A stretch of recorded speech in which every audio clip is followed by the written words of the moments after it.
Okay, students, now let us discuss moment of inertia of some regular shaped bodies. We are going to consider some regular shaped objects and let us see what is their moment of inertia. Now, we are just discussing their moment of inertia, no derivation is there. So, some objects you can see here, a thin circular ring, radius is r, and axis, which axis we are talking about here? The axis is perpendicular to the plane and it is passing through the center of the ring. So the axis, which this is a perpendicular, this is the plane of the ring, and this axis is perpendicular to the plane of the ring. And you see, about this axis, if this ring is rotating, then the moment of inertia is mr square. If the same circular ring we are talking about, now the axis is changed. If axis is the diameter, means the ring is rotating about its diameter, then the moment of inertia is mr square by 2. It will become exactly half as in the first case. Next is thin rod, length L. This is a thin rod whose length is L, and axis is what? Perpendicular to the rod at the midpoint. So here axis is perpendicular to the rod. It may be, if your rod is along x-axis, the axis of rotation may be along y-axis or it may be z-axis. In both the cases, the moment of inertia is ml square over 12. Next is a circular ring of radius r. First we are discussing that it is rotating about an axis which is perpendicular to the plane of the disc and is passing through the center of the disc, and it is mr square by 2. You see here mass is same, but this was ring, and if it is a disc, moment of inertia is exactly half, even if the axis of rotation is same. Next is circular disc of radius r, and now that the same disc is rotating about the diameter, then the moment of inertia is mr square by 4. It would become half of its initial value, as in the case when the axis of rotation was perpendicular to the plane and was passing through the center of the disc. Next is hollow cylinder of radius r, and axis is axis of the cylinder, means the cylinder is rotating about this axis, which is actually the axis of the cylinder. So here moment of inertia is mr square. If the cylinder is solid cylinder, and again the axis of rotation is the axis of the cylinder, so in case of solid cylinder, the moment of inertia will become mr square by 2. Next is solid sphere of radius r. So this sphere is solid, and about any diameter, if this solid sphere is rotating, then its moment of inertia is 2 mr square over 5. So that is the moment of inertia. So these are some of the symmetrical object or regular shaped object whose moment of inertia is given here. If moment of inertia of earth is given, then we have to use this expression, solid sphere. Earth is considered to be the solid sphere. So 2 by 5 mr square. So in all the cases you have seen, the moment of inertia depends upon the distribution of mass. Now you can see all the objects are having the mass m, but the moment of inertia is different. So if their shape is different, the distribution of masses is different, moment of inertia would be different. Second thing, it depends upon the choice of axis of rotation also. For the same symmetry, for the same shape, if the axis of rotation is changed, moment of inertia is also changed. Orientation of the axis of rotation, also it affects the moment of inertia. So these are the factors on which moment of inertia is dependent. It is not a constant physical quantity. It will change if you are changing the distribution of masses and if you are changing the axis of rotation. Now As in this chapter, we have made some comparisons. We have compared the physical quantities and their analogues in rotational motion. Now let us discuss them one by one. The displacement is x in linear motion and angular displacement is theta in rotational motion. Velocity is dx by dt, that is a linear velocity. Angular velocity omega is d theta by dt, means rate of change of angular displacement is the angular velocity. Linear acceleration is rate of change of linear velocity. Angular acceleration is rate of change of angular velocity. We have discussed mass in linear motion, but here the rotational analog of mass is inertia. Force was mass into acceleration in linear motion, and in rotational motion we have torque, that is mass. In place of mass you are going to use inertia, and acceleration, that is angular acceleration. Work done, that is F into ds, force into displacement, and here the work done is torque into angular displacement.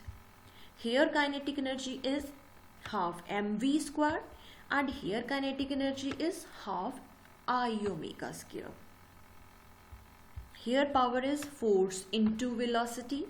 Here power would be torque into angular velocity. Linear momentum is mass into velocity. Angular momentum is I into omega.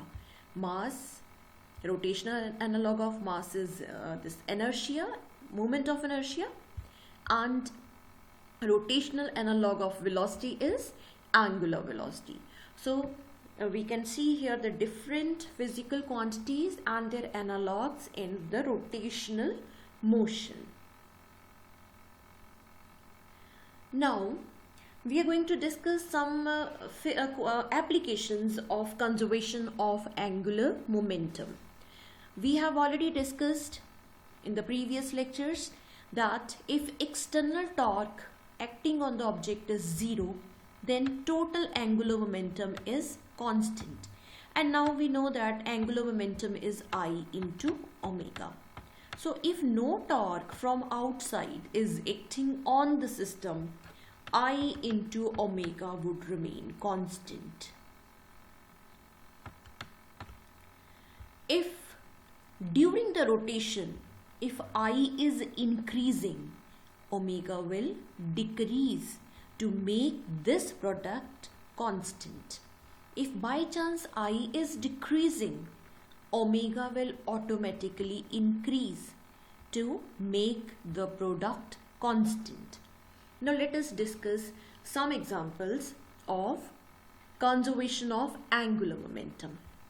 Now you can see here, you can do this activity with your friend. This is a revolving chair. One girl is sitting here.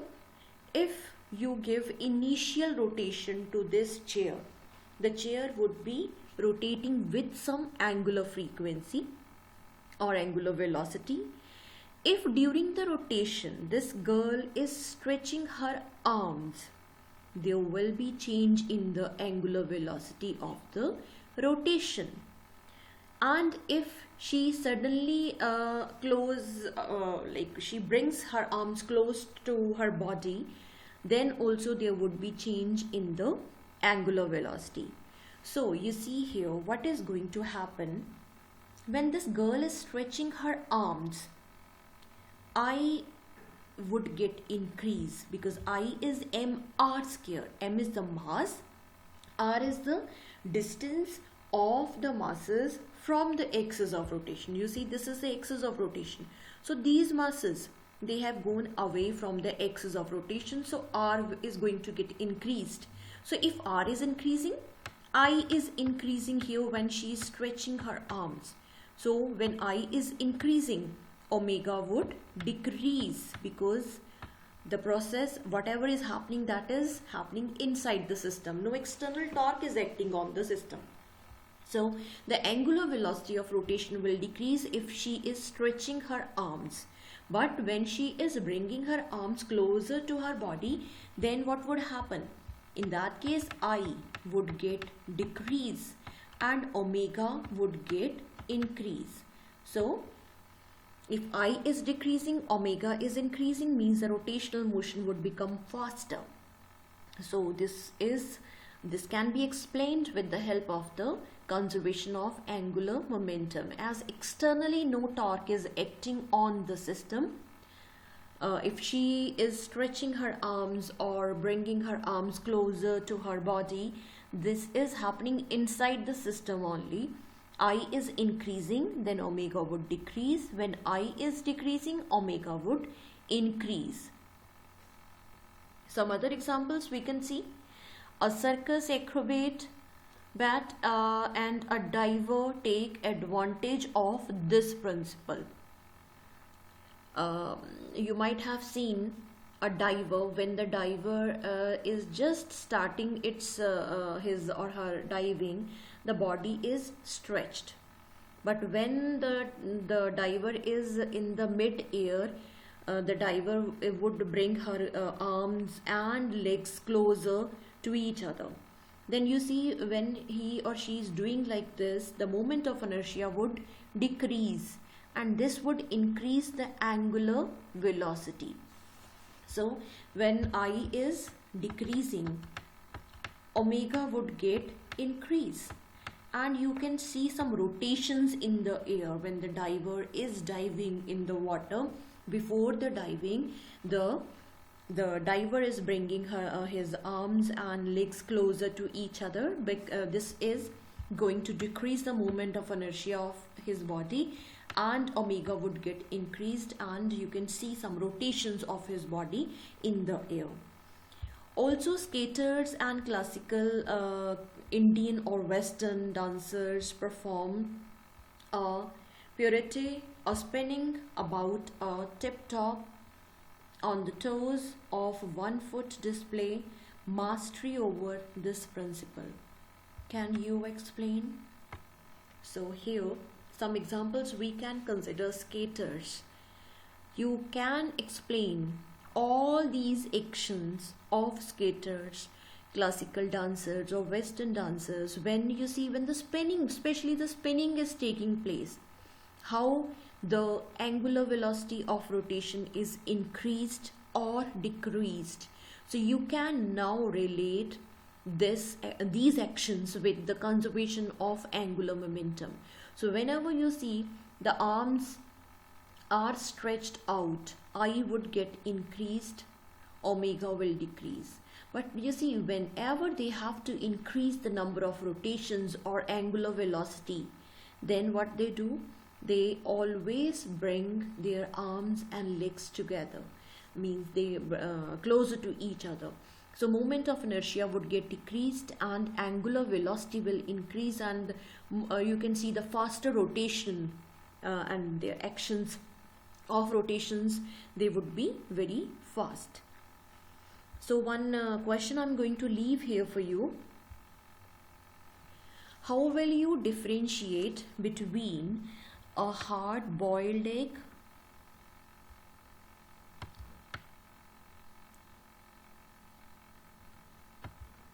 one hard-boiled egg and one is a raw egg? Now, using the principle of conservation of angular momentum, you have to tell the difference between the two. So their temperature is same, other things like you're not going to open it. You have to differentiate between the two eggs using the principle of conservation of angular momentum. So this is the question for you. Think about it and then tell me. And do all your NCERT questions of this chapter, and you can ask your doubts. Thank you.